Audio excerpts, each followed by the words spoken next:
Hey folks, this is Steve with Macro and Cheese. This week's episode is a part of a two-part series.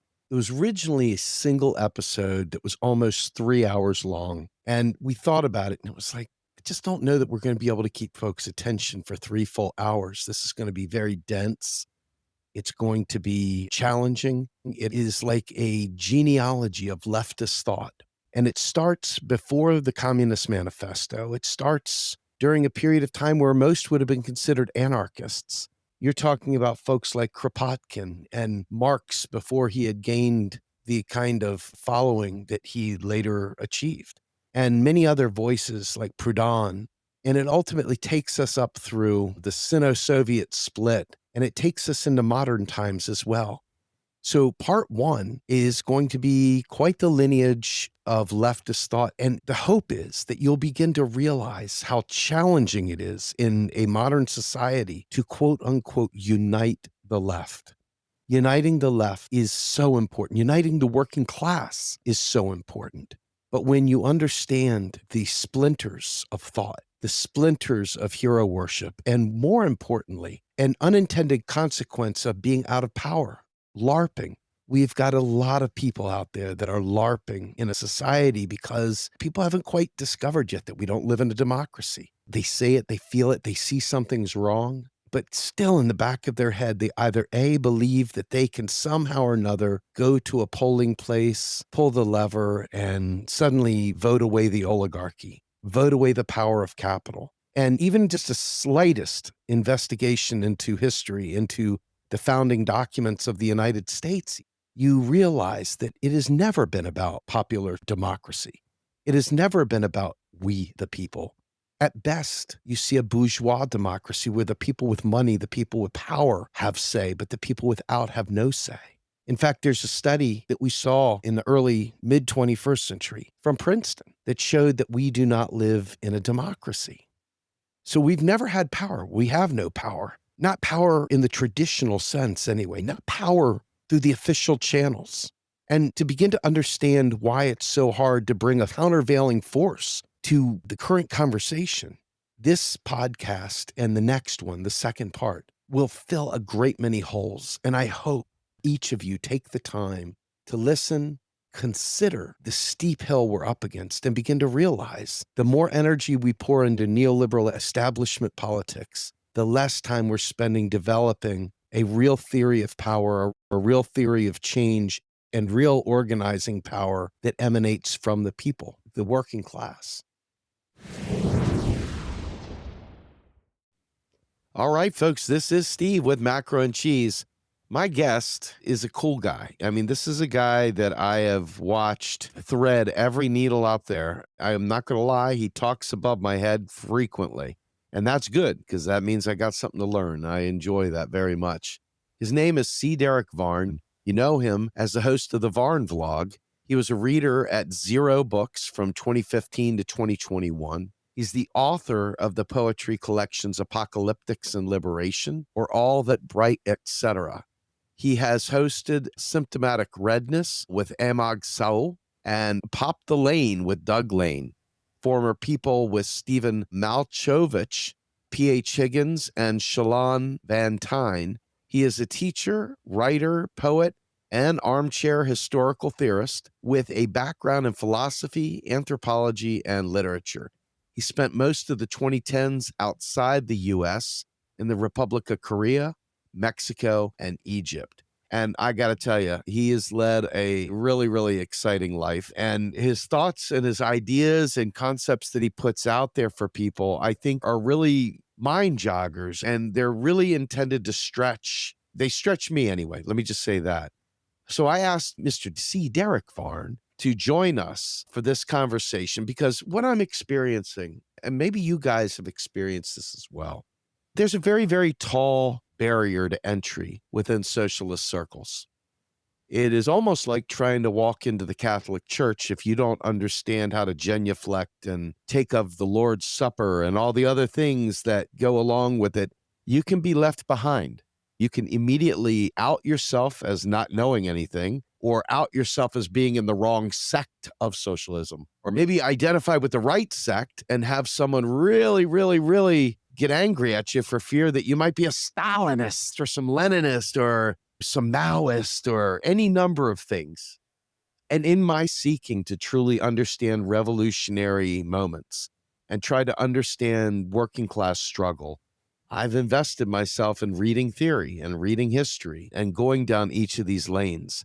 I decided I would ask Derick to come on and join me, kind of discuss the different subdivisions of socialism and why these folks get after each other so much, what these micro slices are and some of the macro slices. I'm sure there's significant differences, and I'm sure that there is minor People's Front of Judea and Judean People's Front kind of stuff going on here. But I need to understand because I really desperately want to reach folks in this space, and I want to be able to synthesize an understanding so that folks can hear the story of modern monetary theory and really put it together, because that's the material conditions of today. That is the way the system works today. So with that, Derick, welcome, man. Thank you so much for joining me tonight.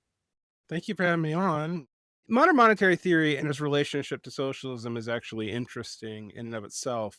The Marxist MMT hybrids are new, but Knapp, sort of the founder of Chartism, I mean, it's not MMT as we know it today, but he was from the German historical school. And while his work was mostly picked up by Keynesians and Keynesian adjacent thinkers like Mitchell Innes, he was actually related to people tied into Ferdinand Lassalle, who interestingly thought he was a Marxist. And I say thought he was a Marxist because Marx spent a lot of his career fighting him and undermining him.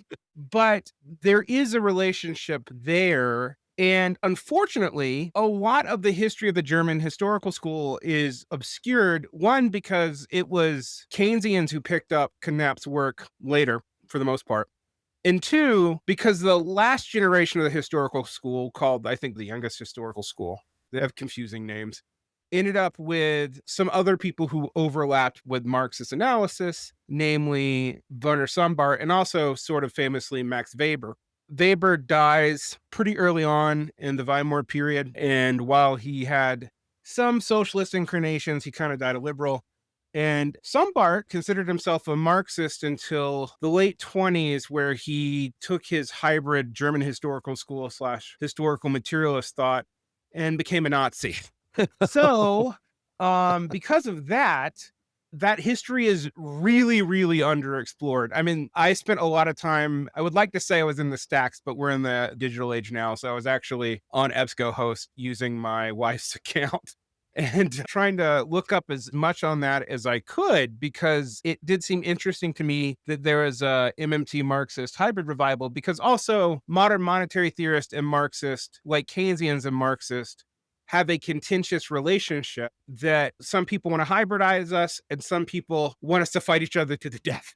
So I think that kind of ambiguous relationship actually goes back to the early history of socialism, which is not what we're talking about today. I mean, we're really talking about the history of communism in broad strokes. But these divisions, both academic and political, have made it very hard to understand the historical movements. So I'll give you an example of that. Fidel Castro used to say that he thought Trotskyism was erroneous, but Trotsky was a good communist, and it was in the field of communist politics in which he was wrong. But Trotskyism by the 1960s had been co-opted to serve imperialism, American expansion, etc. And interestingly enough, he was repaid for saying that by the Socialist Workers' Party, which is the American branch of the Classical Fourth International founded by Trotsky. Actually, in addition to defending the post-Khrushchev Soviet Union, they endorsed the Cuban Revolution, even though they were aligned with the USSR. And that actually was the beginning of the end of American Trotskyism. And one of the things that I find fascinating, if you talk about American Trotskyism today, where do you think it comes from? What nation do we get most of our Trotskyists from? Well, it's not actually from here. I mean, they still exist, but they're like 100 now. A lot of them died in the 90s and aughts. Most of the Trotskyism that we have was imported from Britain during the alter globalization movement. And today, I find it very interesting that we even talk about Trotskyism, because the Trotskyist obsessions after Trotsky's death in 1939 was on explaining the Soviet Union.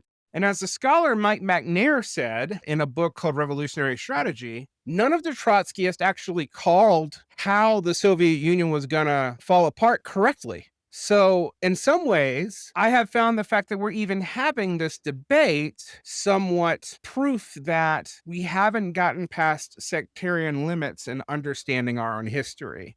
While yes, Ho Chi Minh thought is still in Vietnam, there's still Jusei in the DPRK, which has a contentious relationship to Marxist-Leninism. Sometimes it's declared itself to be Marxist-Leninist, other times it's not. I think it's back to using Marxist-Leninist language today. And there are the 5 to 85 varieties of Maoism, which are radically different from each other. There isn't really a clear understanding, in my point of view, of how all these divisions happened. And so the debates between the left opposition, and I'll explain to you what that means later, and the Marxist-Leninist center of the USSR, to me seems to be a dehistoricized debate in that none of the currently existing states that claim the mantle of socialism actually believe or justify their rule in the same language and terminology that we saw used in the debates in the USSR in the 1920s. Now, they all claim descendants of the USSR are of communist China in some way or another, and this had life and death consequences in the 1970s for a whole lot of people. But it's just not the case that when I explain to you like what ideologies believed, that most people in these movements still believe them in the same way. Like, for example, if someone says I'm a follower of Stalin, I ask them, what time period are you talking about, right? Like, because what Stalin believed did change pretty thoroughly depending on what was going on at the time. If you are a Marxist-Leninist, you call that new synthesis and necessary innovation. If you are a left communist, a Trotskyist, or a libertarian socialist of some variety, you're probably going to call that flip-flopping or revisionism, or even worse, just totally cynical. My own thoughts on the matter is that it's not that easy in any of these cases. So, to get into the divisions in socialism before we get to the big two that defined a whole lot of the mid 20th century, we do have to look back at the various ideological movements that called themselves communism. And they didn't start with Marxism, to be quite honest. A lot of what we call pre-Marxist socialism, Marx called utopian. Some of it was quasi-anarchistic, but the big ones was Peter Kropotkin and Kropotkinism, Fourierism, Saint-Simonism, Blanchism in France. And you might go, well, all those names are pretty far removed. And the thing to remember is the 20th century really did shatter the appeal of a lot of these different kinds of communism. And I don't just mean because of the Cold War. I mean because basically various forms of Marxism or Keynesianism in the social democratic countries won the day. And these ideas were major contributors to socialism. For example, from each according to their ability to each according to their need comes from a French thinker, but arguably it even comes from Acts, like it comes from the Bible. That's not an idea unique to Marx, nor if you read the Critique of the Gotha program closely, was it an idea Marx thought socialists could embody immediately. He thought that you had to kind of both materially develop and ideologically shed away capitalist society, and it would take a long time for that to happen. We have the pre-Marxist socialist. Then you have the First International. And the First International, everyone thinks it's red and black, right? It's the anarchist and the Marxist. Except the anarchists didn't really call themselves anarchists yet, and the Marxists didn't call themselves Marxists yet.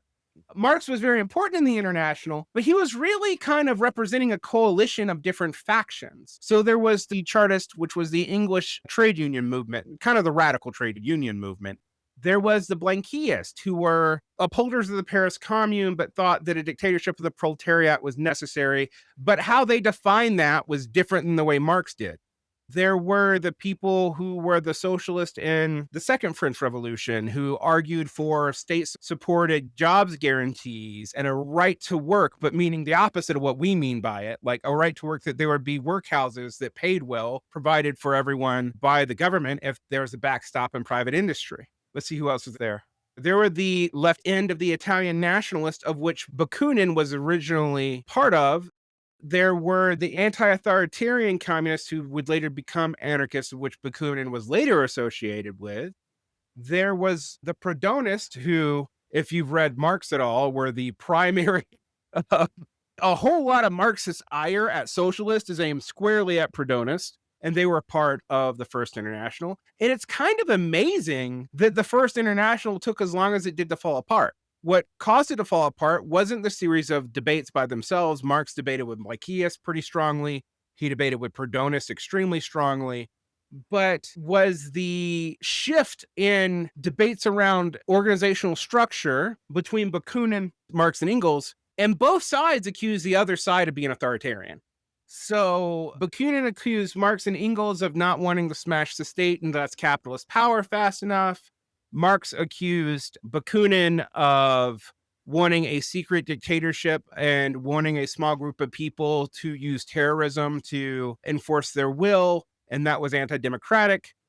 And depending on your point of view, and I'm not trying to just split the baby here. I mean, I've read both their debates, and at sometimes I'm like, well, in some ways they were both right. And in other ways, I think the Bakunianists were more wrong. But nonetheless, there were some issues with both strategies. Marx favored centralization. Even though he wasn't a democratic centralist per se, that concept didn't exist quite yet. And Bakunin favored decentralization, but he was also accused of by Marx as starting anti-democratic factionalism, and Bakunin accused Marx and Engels of pulling rule stunts. And from reading the history on those specific accusations, it seems like both of them are actually correct. Wow. Marx was actually pulling some, let's say, internal lawfare, and Bakunin was really building up a sect around himself. So that divided the international. There is a history of anarchist internationals, and this is when anarchism really comes to its name. But I also want to point out, when we talk about American anarchism, that American anarchism has very little to do with these early anarchists and anarchist internationalism at all.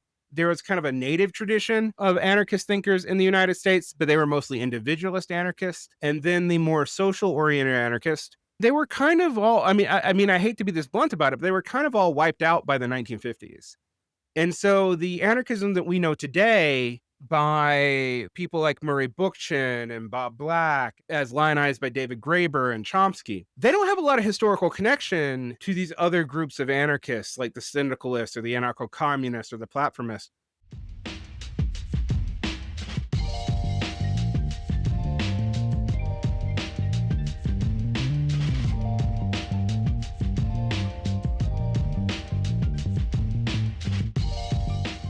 Now, I could spend all day just describing to you the classical versions of anarchism that emerged in the 19th and early 20th century and bore your readers to death. But needless to say, there is a rupture in anarchism today that I find really interesting, because the people who pick up Proudhon or Bakunin are not picking it up out of a living tradition that they've been part of politically. They're picking it up from books. Now, you might go, well, that's true for Marxists too. And I would go, kind of. But with Marxism, there are parties, both the CPUSA and the Delonist Socialist Party, for example, that do go back to just after the First International, even in the United States. There is a historical precedence there. The CPUSA starts in the 20s, but like the Delonist Party actually started, I believe, in like 1905. So there's a pretty long history there. Okay, so that's the First International. It dissolved. Marxists and anarchists, never the twain shall meet again. Then there's the Second International, and this is actually a lot harder to explain. The Second International really comes out of the Socialist Party of Germany, which was one of the first parties in the European sense of the word that existed. There were British parties and American parties that were older, but the British parties were not mass participation based. They were based on factions in parliament. And the American parties were just like civic machines in the 19th century. They weren't ideological parties in the way that we think of it. So the SPD emerges and they start the Second International. And the Second International had a lot of parties in it. The US, all the European countries, a lot of the Asian countries had representatives in the Second International. But the SPD and Central Europe dominated the debates. And what caused the Second International to split was World War I. And it was considered a challenge to the internationalism. There were only 3 parties that opposed entering World War I. And Americans, as bad as our Socialist Party often was in the early 20th century, we were one of the few countries that took the right side on that. We can give ourselves a pat on the back. But aside from the American Party, it was the Serbian party, and then the Italian party took neutrality, and the Russians split over it. So the Mensheviks and the Bolsheviks had already split over different reasons, but the Bolsheviks left the Second International over World War I because Lenin took the Zimmerwald left position in its position of revolutionary defeatism, which was not just that the imperialist power loses, it was that to promote the well-being of the proletariat, one should undermine both imperialist powers, even when they were at war with each other, and to call for peace in the bourgeois wars because they felt like we were going to immediately enter a civil social war in all the capitalist states, although not necessarily at the same time. That's kind of a myth. That we needed to not be losing workers being drafted into a bourgeois war, that we should be trying to undermine our own empire's expansionist tendencies, but that the ideal situation was basically that all the imperialist and capitalist powers lose. And only the Russians, and specifically the Bolsheviks and some of the left Mensheviks, took that stance. Okay, we've gotten a lot of names thrown at us, and we've gotten two internationals. Then we have the Comintern, which is the Communist International. So if you think about the internationals, the first international is called the Workers' Man Association, or the Workers' International. Then there is the Socialist International, the second international. And then there is the Communist International, the Comintern. The Comintern starts after the revolution of 1917. It starts with two key documents, which today is called, I believe this document is called The ABCs of Communism, which was written by Bukharin and Preobrajensky. Hopefully I said that right. I'm not good at the super long Russian names. But that was the Bolshevik program plus the 21 points, which was the conditions of parties entering the Communist International or Third International. That caused most of the socialist parties in the world to split. Oh. Okay.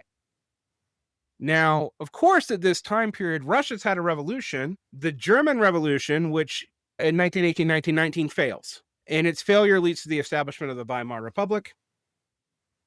And this actually creates a bunch of problems. One of the problems it creates is this idea of a slowly expanding communist circle that had capitalist production techniques for the peasants and workers to join together and basically build their own Soviets, which are workers' councils. They're kind of different from syndicates. And that parties aligned with that to start taking over Europe and set up a communist bloc in Europe. When 1919 fails, that's a major setback. And the next big thing that divides the Bolsheviks is the Brest-Litovsk Treaty, which is where the Bolsheviks, under the leadership of Lenin, agreed not to basically declare war on everybody all at once to expand the revolution. Even though we think of Bukharin as a kind of market socialist and a member of the right opposition in the Soviet Union, at this time he was actually part of the left, and he supposedly cried when this happened. So that's one development. The Third International causes a lot of things to happen. The American Socialist Party, for example, fragments. Priorly, there had already been splits, so it wasn't like this was a first split in the Socialist Party. Okay, I mentioned Daniel de Leon, but Daniel de Leon's party had split from the Socialist Party because of disagreements with Eugene Debs and Victor Berger and a lot of other key members, where de Leon even went so far as to set up his alternative IWW. So there was two IWWs, one which was the Debs one, which Debs didn't found, and then one was De Leon one. So the sectarianism is not new. It's not primarily even starting with divisions in the Bolsheviks. But since Russia had such a successful revolution, and the later revolutions in Europe were supported by it, and then consequently also revolutions in Asia were attached to it, both in fact or in name, it really shifted the playground. Now, a lot of stuff also happened in the social democratic parties. There's a couple other divisions. I haven't mentioned left communism yet or Austro-Marxism. I can get to that, but those have been made re-relevant today, but they kind of disappeared for most of the 20th century. So, long story short, the Second International folds. There is a second International. That's confusing. Which starts incorporating first Lassallean, so that's that Ferdinand Lassalle guy I mentioned earlier, and then later what we might call proto-Keynesian ideologies. It was kind of led by Bernstein and Hilferding, Trotsky was kind of removed. And I guess I need to explain who these figures are because these are also different sectarian splits. Yes, they are. I know a little bit about Trotsky and so forth, but go ahead. Right. Trotsky represented the center of the Second International. And a lot of ideas that we attribute to Bolshevism, he actually is the person who came up with them. Wow. But what is interesting about Trotsky is that what Lenin was mad at him about, I mean, Trotsky was in some ways one of the two thinkers, the other one is Bukhanov, that had the most influence on Lenin. Bukhanov is the kind of the founder of the Mensheviks, but of whom he considered a traitor because he was so milquetoast in World War One. Now, Lenin will often accuse him of supporting World War One. Technically, we know now that he didn't. He abstained from the vote. And then when they voted a second time for democratic centralist purposes, he erased the no votes. So the fact that he did not vote for the war was left out, but he did not feel like he could support the war. So he actually left the SPD for a while and joined something called the USPD, which in English would mean the Independent Social Democratic Party. There was also the right of the SPD, which included elements that we would call now proto-fascist, believe it or not. But also the Ebert government of the pre-Weimar Republic was tied to that. And there was also the Bernsteinian revisionist. And I'm not going to spend a whole long time on this, but basically Bernstein abandoned the idea that a revolution was necessary. He thought that Marxism was going to lead to communism through the development of the bourgeois state and social democracy. Actually, kind of similar to an enemy of communism, Joseph Schumpeter. Thus, all you needed to do was kind of promote alliances with progressives in the capitalist states to encourage social development and to take over monopolies later that would lead to communism. That was kind of the first debate. But what is interesting about the debate is that the revisionists weren't kicked out of the party. They were just argued down. There were also people who were socialist in the SPD, just like there were these kind of people in the US Socialist Party who were racist and jingoist. There was even a pro-imperial element and minor faction in the SPD. And then there was also the left in the SPD, which is associated with people like Karl Liebknecht, Wilhelm Liebknecht's son, and Rosa Luxemburg, and Lenin was associated with the left of the SPD before the Bolsheviks split with the Second International. So this leads us up to Trotsky, Stalin, and Leninism. One of the confusing things about Leninism, though, if I'm going to be quite honest with you, Steve, is that there's a bunch of Leninists. We talk about two of them, Trotsky and Trotskyism and Marxist-Leninism. But Marxist-Leninism, when I get to that later, I'm going to list a long list of ideologies, some of which are more different from each other than Stalin and Trotsky were from each other. Wow. So you can see why a lot of people get very confused here. Yeah. So Stalin was always a Bolshevik early on. When I say was always a Bolshevik, his first political foray was with the Bolsheviks. He was originally like training to be an Orthodox priest. In the Georgian end of the movement, Trotsky, more tied to Russia, was a leader in the Petrograd movement, but also was a Menshevik for a long time. He was in the left Mensheviks, who were closer to the Bolsheviks, but he didn't come over initially in the Bolshevik-Menshevik split. He came over a few years later. And there was already talks of a Trotskyism in 1904 from, I think it's Radlutsky, who was a Russian Liberal Party member or a cadet. So Trotsky was already being denounced as having his own ideology even before he was part of the Bolsheviks. Trotsky and Stalin were kind of two different kind of leaders that Lenin really seemed to invest in. Lenin was also fairly close to Bukharin, although Bukharin often pissed him off. But if you think about like the intellectual luminaries of the Bolsheviks, it was Stalin, Trotsky, Bukharin. But Stalin and Trotsky had the advantage of actually being more than intellectual luminaries. Stalin was a leader of the underground resistance, and in Georgia, he spent a long time fishing in Siberia because of that. And that's actually why he wasn't as integral to the actual October Revolution as he would have liked to be. Right. But he was kind of the CEO brain of this. And a lot of people will say Stalin's really vulgar. Stalin wasn't super smart. Stalin was highly educated. We know that he and Trotsky both had massive libraries, and we know they had massive libraries because you can find them and study them. So the idea that Stalin was just kind of a hick from Georgia, not my Georgia, but the other one, is just false. He was educated for the clergy. He was also an effective underground cadre member and an effective advocate on the back end. Whereas Trotsky was used as a polemicist against Kautsky often.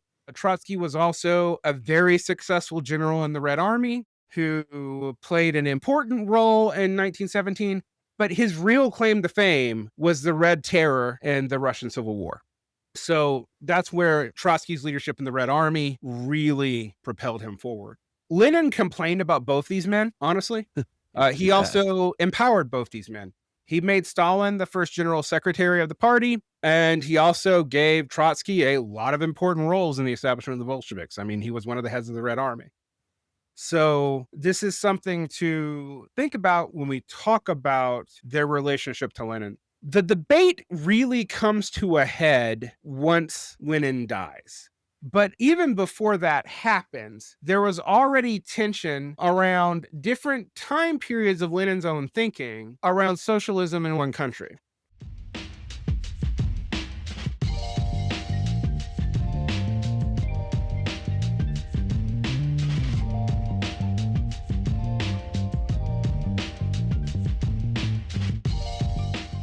Remember, the big deal for the Russians was that they initially, in What Is to Be Done and State and Revolution, there was an assumption that the Germans were going to overthrow their bourgeoisie. They were a kind of what we would now call today a core periphery country.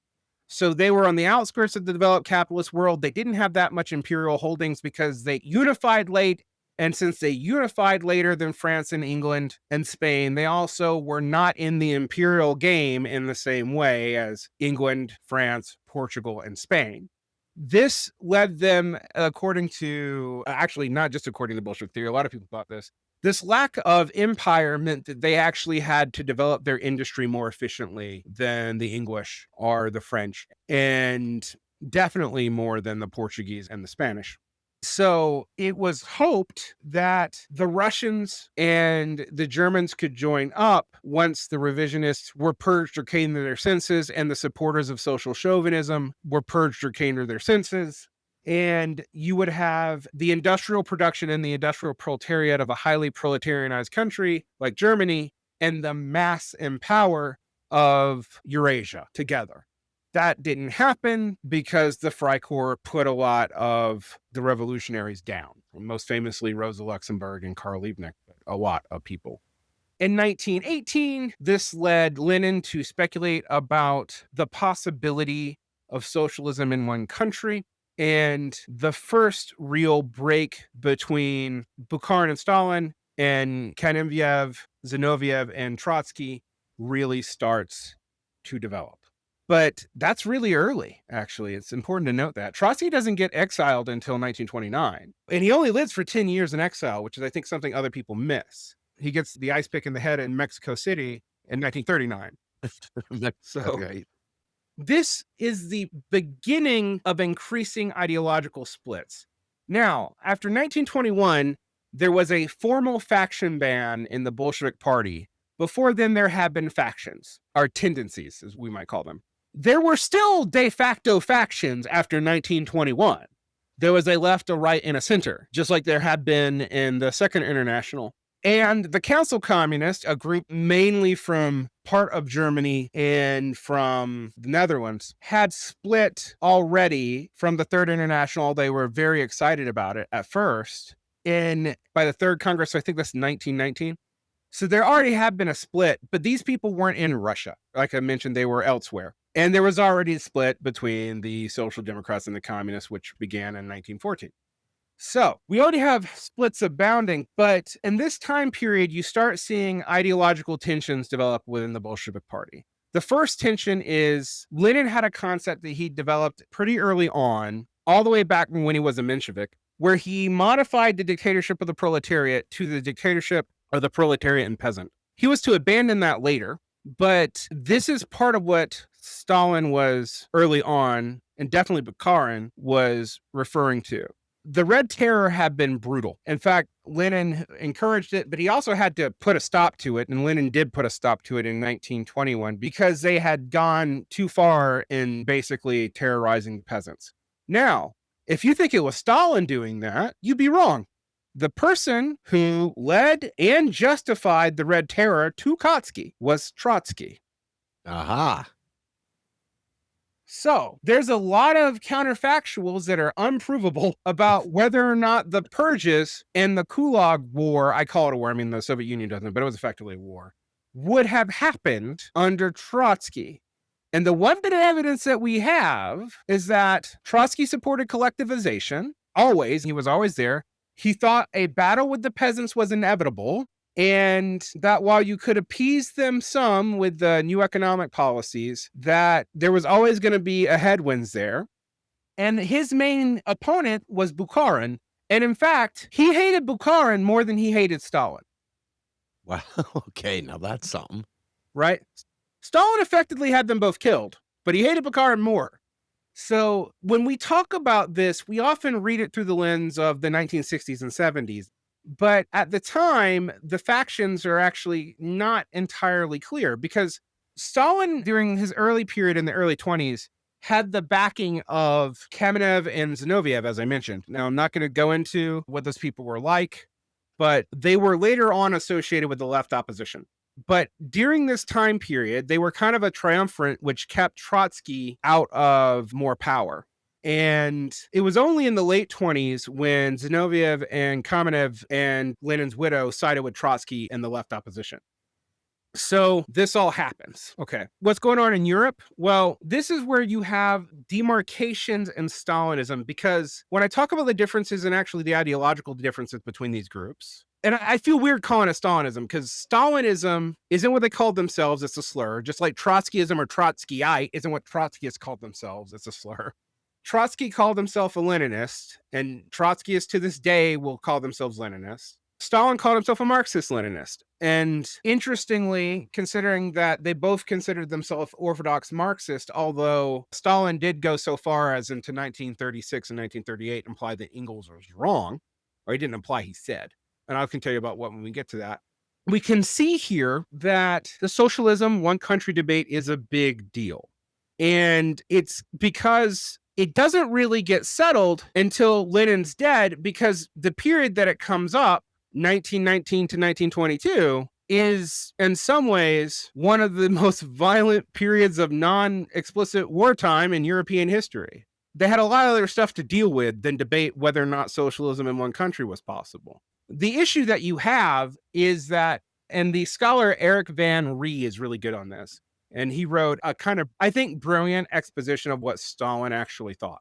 But one of the things that happened in this time period is that they're suffering shortages. They're trying to keep the peasants on board after the Red Terror. Russia is war weary. It's lost about a third of its male population, which was to happen in the USSR or Russia 3 more times in the 20th century, by the way.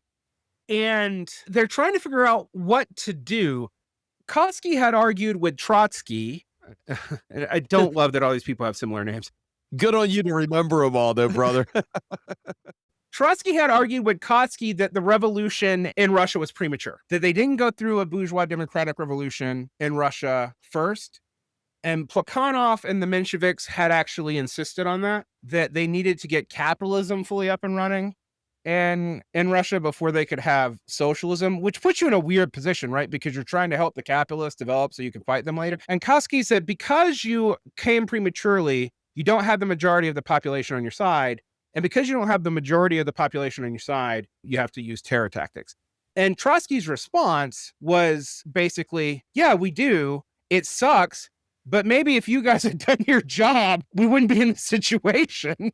But at the same time, this is leading Stalin, this is what Stalin's intellectual powerhouse movement was. Stalin had participated in the Second International debates about the national question and national liberation, right? There were basically 4 positions. One position we don't really talk about, that's a social chauvinist position. That was not considered all that serious by these people. Then there was the Otto Bauer position in the Second International associated with the Austro-Marxist of civic nationalism, governmental unity. So basically, like, you would have like a Jewish autonomous self-government overlapping with an Austrian autonomous self-government.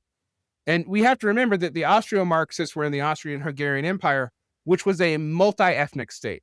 Then the left of that debate, which was Rosa Luxemburg and Anton Pannekoek, associated with the Dutch Council Communists that I mentioned earlier, who argued that, no, you just need one communist government. It doesn't matter what their nations are. And then Lenin and Stalin, although their positions aren't exactly the same, but took a position of national liberation and internationalism, meaning that nations should have semi-autonomous governments based on language and culture, but they should be unified in the international. So it's kind of a middle position. And that was what Stalin really advocated for in Georgia. And one thing to remember about Georgia is it's in the Caucasus and it's also multi-ethnic. So the national question was what Stalin thought about the most. And before he became a leader in the Soviet Union, was the only real intellectual question that he was seen as contributing to, but it was a super important one. And you can see there's kind of a continuity here, why Stalin would be attracted to the socialism in one country idea. But he didn't come up with it. Bukharin did. And exactly what it meant, or whether or not there'd be a global revolution, Stalin didn't say he was giving up on a global revolution until 1936, although that may have been to calm down Western fears. And he only officially said it in official Soviet ideology in 1938. Okay, so those are kind of the precursor differences. What are the ideological differences? It's easier to say what they are with Trotskyism, because Trotskyism kind of develops as an ideology once Trotsky leaves the Soviet Union. There are some ideas that he had very early on, Socialist Internationalism, stuff like that. But it's hard to say that the Marxist-Leninists gave up Socialist Internationalism. They really kind of didn't. But there was 3 positions in these debates in 1921. There's the Trotskyist position, which is if you don't make the revolution international. Now, a lot of people say, oh, he's saying you need to have global revolution all at once. Trotsky actually didn't believe that. Later, Trotskyists do, but Trotsky didn't believe that. There were people who were kind of like remnantists. This is kind of associated with Kamenev and Zinoviev, who thought that you could have socialism in one country for a little while, but if you didn't expand it somewhat relatively soon, that it might fall back into capitalism. And then there was Bukharin's position, which is that, yes, we want an international, we want world communism, but there is no reason that socialism, one country, would automatically lead to a return to capitalism. Now, there are some nuances here. For example, socialism in one country, Stalin said it had to be a large country like Russia or the United States or China, that it couldn't really be smaller countries. So smaller countries would still need to join the international.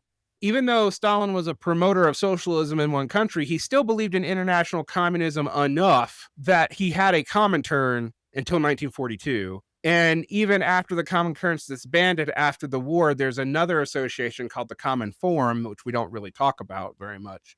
That was more of a diplomatic association.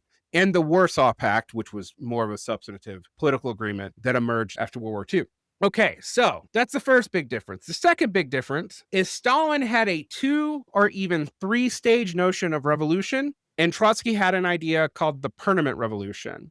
Trotsky basically believed that once a bourgeois democratic revolution happened, that as soon as productive forces were high enough to support it, there would be a financial crisis that would force the bourgeoisie into retrenchment, and that the various national proletarians would be able to overthrow that bourgeoisie in a permanent revolution, and that that revolution had to be maintained to fight off bureaucracy developing and becoming a new class.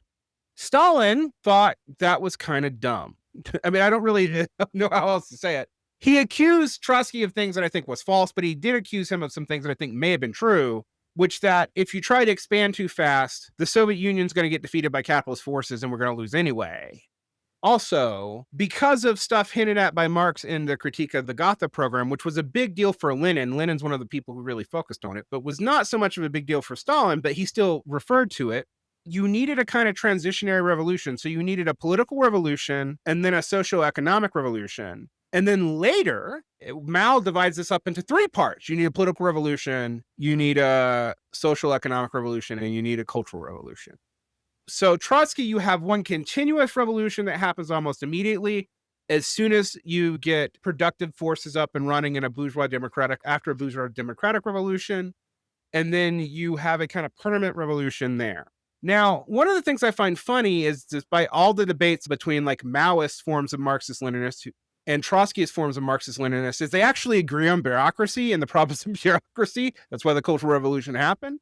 And so that's the second difference. Another difference from Trotsky from all other forms of communism is traditionally socialists and communists had what was called a minimum and maximum program. So you had a program that you called to in the bourgeois democratic states to kind of come to power.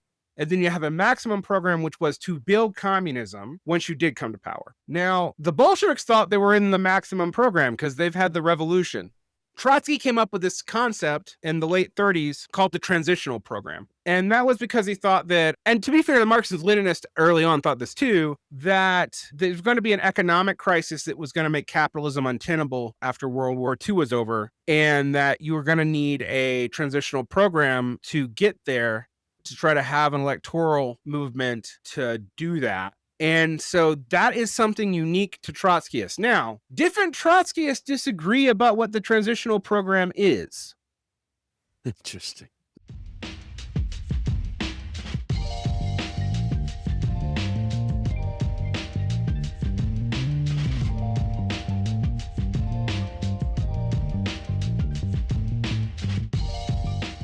So we'll get to the difference between Trotskyists because that gets wild. There's that difference in belief. So far, we have a bunch of differences. Now, I'll tell you what isn't different. They're all democratic centralist. They all believe in a vanguard party. They all believe in anti-imperialism. Their theories for anti-imperialism become different by the 1940s and 50s, but Trotsky's dead in 1939. Right. So you can't put all the differences on Trotsky. This is kind of the basic differences. I mean, there's a lot more specific stuff that they accuse each other of. Stalin accuses Trotsky of being a fascist collaborator, which I don't think is valid, although I will say there is a little bit of interestingness here. The Trotskyist International encouraged states not already in World War II to stay out of it. All right, so they like encouraged America to oppose World War II, which I find kind of interesting. Those are the big differences. There are little differences, but that's where things are by the 1930s. Okay, now there are other forms of Leninism, so this is where things get crazy. So there are neo-Trotskyist Leninists. They're kind of a new thing, and then there are also Bordigist. Bordiga was one of the founders of the Italian Communist Party, along with Togliatti and Gramsci. He got chastised in Left Communism and Infantile Disorder, which was the Congress papers of the Third Congress of the International. But he was a loyalist, and he stayed in. He considered himself a true Leninist, and unlike Lenin, he hated democracy. He hated democracy more than Stalin did. Stalin ostensibly believed in democracy. You might have a different notion of whether or not you think Stalin ran a democratic government. In some ways, I think the USSR is more democratic than the West said it was. In other ways, I don't think it ever lived up to its ideal. Bordiga thought all democracy was, and he developed a new concept called organic centralism. And he was majorly important in Italy in the 20s, but he kind of disappeared. He gets arrested and thrown in prison and ends up on the same island as Gramsci for a while. Then when he gets released, I think in 1931, he leaves politics altogether until 1948 and comes back. And he's like this ultra-Leninist who's also an ultra-leftist. He gets along with nobody. So there's that group of Leninists, and there's the neo-Trotskyist. Then there's some other differences that are harder to pin down. There's this concept from the Second International and picked up by the early Third International and maintained by Trotsky called the United Front. And I'm going to try to make it simple. Trotsky believed in the United Front from above and below. And what that meant is that you could form groups to fight right-wing forces like the fascist or ultranationalist or whatever with progressive capitalists. If you never joined a governing coalition with them, so you don't try to rule the country, you abstain from most electoral activity that isn't oppositional. So you do engage in electoralism, but it's basically just, to put it vulgarly, fuck shit up. And you do not actively support the progressive end of nationalists, but you also don't attack them when you're fighting the other side. Stalin and what we call the third period form of Stalinism, that's from 1927 to 1936. This is also where the doctrine of social fascism comes up. Social fascism is different than fascism because it's basically what Stalin accuses the Social Democrats of being. Now, people are like, oh, that's stupid. I do think it was going too far, and I think it was disastrous in Europe. But I will say, remember what I said about there being actual racialist and racial nationalist and imperialist in the Second International? Yes. It wasn't totally made up. A lot of the right wing of the Second International, as documented by Zeev Sternhill, who was not a Marxist-Leninist, ended up associated with fascist. That was true. Now, Hilferding and the center of the Social Democrats, they were not fascist enablers. I don't believe they were. And we can accuse the third period Marxist-Leninists of being vulgar here. And I bring this up because this is a contention between Bordiga in Italy and Stalin. But Bordiga was also one of these people. He criticized Trotsky for believing in a united front from above and below. And he's like, no, there should only be a united front and below. You should never form any political alliances with capitalist parties at all, ever, for any reason, not even when you separate yourself out and refuse to do a ruling government with them. You should fight them at all times. But you can work with non-socialist and workers' organizations. That was Bordiga's policy. He gets removed from the Italian Communist Party. Like I said, he gets arrested. He disappears for a long time. But bring this back over to Russia. That was also the part of the policy of the German Communist Party and the Russians from 1927 to 1936. What happens in 1936? Well, the Popular Front is formed in Italy and France, kind of outside of the Comintern, to fight fascists. And when the Molotov-Ribbentrop Pact, which was the agreement between the Nazis and the USSR, falls apart, Stalin adopts the French and Italian strategy for the entire Comintern. So you have this period of it's okay to work with people who are in unions, who are not communists, but it's not okay to join political parties with them, to a period of not only is it okay to join political parties in them, it's even okay to sit in a resistance government with them. That's a major change. Yes. Now, there were hints of this already in Stalin thinking, and they mostly show up in China. But at this time period, you see a major shift in orientation. This is why, for example, I believe that the Communist Party of the United States ran candidates before 1936, most famously William Z. Foster, and then they ran candidates again, I believe, in the late 50s. And it was always Gus Hall and occasionally with Angela Davis as vice president. They never got more than 2% of the vote. But for most of the 20th century, the CPUSA has not run its own candidates because of a Popular Front strategy. It is untrue that they endorsed Democrats, but they have often just said it was premature because Republicans are the actual fascists, or maybe the actual fascists now, were too dangerous to risk your own candidate and splitting the progressive vote. Like I said, there were periods where that wasn't true, both before 1936 and then after. When does Gus Hall first run? I think it's the late 1950s. So that's why they do that. Now you might go, well, that's weird. This is why you can have Marxist-Leninists who have a entryist position towards the Democratic Party and Marxist-Leninists who don't. It depends on whether or not they're listening to Stalin from 1927 to 1936 or Stalin from 1938 to 1951. This is kind of an interesting issue. Okay, we got all these ideologies. These are the major differences. The reason why I'm hesitant to say the other major differences between the Marxist-Leninist and the Trotskyist is it really does depend on what kind of Marxist-Leninist you are as to what other differences you have from Trotskyism. Just out of curiosity, how many people in these time periods, and obviously this is not an exact thing, but there's a certain uber, I know everything kind of mindset. Was this common knowledge amongst the people? Were they all adequately? Absolutely not. Okay, that's what I'm trying to understand. This is still elite circles talking elite theory amongst other elites. This is still kind of. Or you're involved in active civil wars if you're not an elite. Okay. So, Okay. so for example, in the United States, it was very hard to get a lot of this information, particularly after 1951, because the Cold War made it very difficult. And then some of the documents that explains the Second International, Stephen, are still not translated. There's some people in Britain trying to translate them now. Now, I find this fascinating because what it implies is the reason why we have so much of the Russian information is two reasons.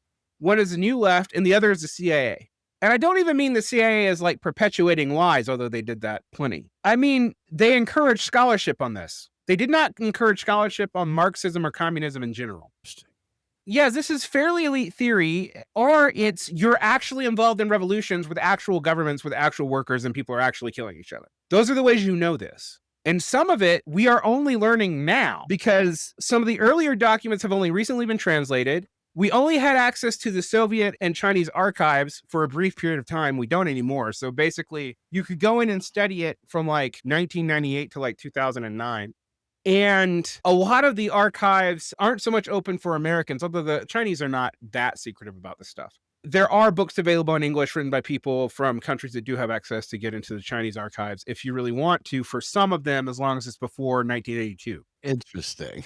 Um, so there's a lot going on here. Plus, the CIA's involvement in all this makes this very, very difficult to trace. And the other thing that I'll say about in the United States, both the SWP, the Trotskyist, are one of the main Trotskyist groups, and the CPUSA from the 1950s forward, both were full of COINTELPRO agents. And we know it because those documents have been mostly declassified now. Wow. So there's a very much fog of war on this stuff until the 21st century. So yeah, most of the people in America, most of the students arguing about this in the 1960s didn't know this stuff. They barely had access to it. And then Marxist-Leninism kind of goes haywire after Khrushchev's secret speech. Now, I am of a contradictory position towards Khrushchev. Just like I have a kind of complicated relationship to Stalin, I have a very complicated relationship towards Khrushchev. He made the Sino-Soviet split almost inevitable, although that had started under Stalin, if we're honest. I think part of the motivation of the secret speech was to save his own ass, to be quite frank, because he was implicated in a lot of the stuff during the purges. And he came up with a doctrine of détente and peaceful coexistence, which he extrapolated from Stalin, but basically set the Soviet Union up for some real problems later on, like IMF loans. Oh. Yeah. But I also think of the post-classical period USSR leaders, he wasn't nearly the worst one at all. So, I'm very torn on him. It's similar to why I'm torn on Mao in the 70s, because I think he does some things that are kind of unforgivable.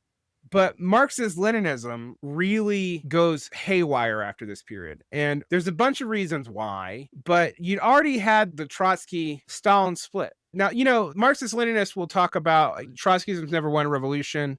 I'm like, yeah, fair enough, but Trotsky led the Red Army during the revolution, so that's not the Owen you think it is. Right.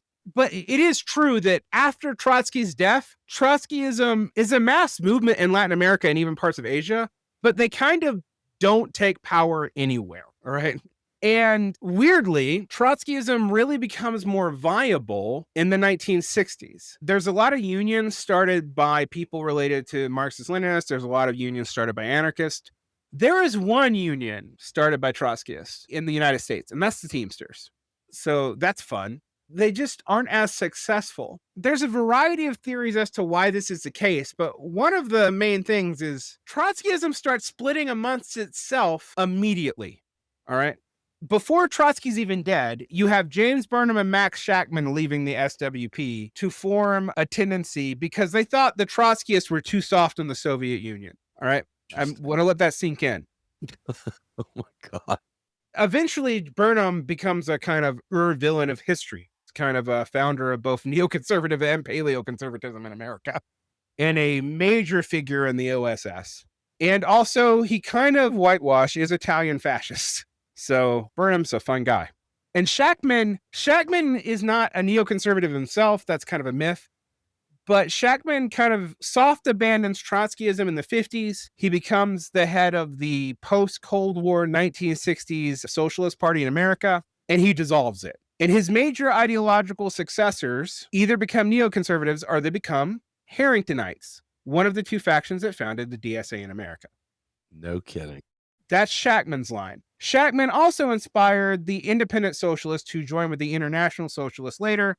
That the key figure from that movement is Hal Draper. I really like Draper's scholarship, but that's a division there. Now, that's just in America. Trotskyism breaks off into, quote, Orthodox Trotskyism, Third Campism, Mandelism, Pabloism, Posadeism, etc. All right. Orthodox Trotskyism is Soviet defensist. So what does that mean? Interestingly, after Stalin's dead and Trotsky's dead, there were a few parties that become interested in talking about the deformed worker state in the Soviet Union, but defending the Soviet Union against the capitalists. That also means that by the 60s, they're fighting Maoists who claim lineage to Stalin because some of the Maoists hate the Soviet Union more than the Trotskyists do. Wow. One of the reasons why I know that socialism in the West really failed is that we don't acknowledge all this. First I've heard, Miss, I'm loving it. And it's such an incredible deep dive. And I'm sure you're saying, I'm just scraping the surface. It's like, wow. Yeah, I'm trying to go as fast as I can, actually. You're doing amazing. Thank you, Derick. All right. Thank you so much. And here is a teaser for next week's episode, part 2 with C. Derick Varn. If you're hearing this, congrats! You made it through part 1 of The Red Thread with C. Derick Varn, and we thank you for patronizing the crucial content we create as we attempt to awaken the miseducated and disinformed masses. We covered a lot of heavy, highbrow, and frankly hidden from history highlights, as we explored the nooks and crannies of socialist lore. But we have plenty more where that came from, as Derick and Steve banged out an additional hour of stupendous, contentious, yet refreshingly unpretentious dialogue, like critiquing everyone's favorite mass-murdering dictator, Uncle Joe Stalin. My critique of Stalin is that he wanted peace too much with the West. And that was the compromise period. That's not a critique you hear all that often, and a lot of people would be horrified by it. They also touch on the exaggerated death counts attributed to communism in the USSR, China, etc. During the Cultural Revolution, as bloody as it got, life expectancy continued to rise in China. So the idea that it was like everybody killing everybody else and it was all led by Mao personally, there just isn't a lot of evidence for that. As well as Lenin and Mao's differing opinions on imperialism. So Mao thought that imperialism was a bigger problem than capitalism. Now, Lenin, Stalin, Trotsky would all say imperialism as we know it is a result of capitalism. Mao flipped the order.